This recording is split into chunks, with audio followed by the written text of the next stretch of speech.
Dalawang Russian Navy dumating na sa bansa para sa isang goodwill visit. Nagbabalik si Ria Fernandez para sa detalye live. Ria? Audrey, mula sa kinatatayuan ko ay nakikita nyo ang Admiral 3 boats, isa yung anti-submarine vessel, at sa likuran naman yan ay yung Boris Butuma, isang malaking sea tanker. Ang dalawang Russian Navy vessel ay dumating ngayong araw dito sa Manila Bay para sa 5 araw na goodwill visit. Mainit na sinalubong ng Philippine Navy ang Russian counterparts nito na pinangungunahan ni Rear Admiral Edward Mikhailov, Deputy Commander of Flotilla of Pacific Fleet of Russia.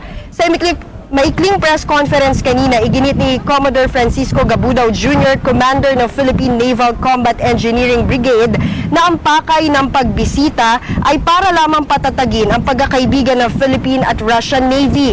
Gayunman, sinabi ni Mikhailov na handa silang tumulong sa pagpapalakas ng ating depensa sa pamamagitan ng joint military exercises kung nanaisin natin. Tiwala siya na malaki ang benepisyong makukuha ng dalawang bansa mula sa joint military exercises, lalo't pangunahing problema sa mundo ngayon ang terorismo at piracy. Ito na ang pangatlong beses na may bumisitang Russian Navy vessel dito sa bansa mula taong 2012 at 2016. Maraming aktibidad ang Russian Navy, kabilang na rito ang confidence building engagements kasama ang Philippine Navy, gayon din ang pagbisita sa mga historical places sa Cavite at Maynila. Meron ding wreath-laying ceremony sa Rizal Monument at shipboard tour. Audrey, January 7 ang huling araw dito ng dalawang Russian Navy vessel kung saan bago sila umalis ay magkakaroon ng maritime exercises.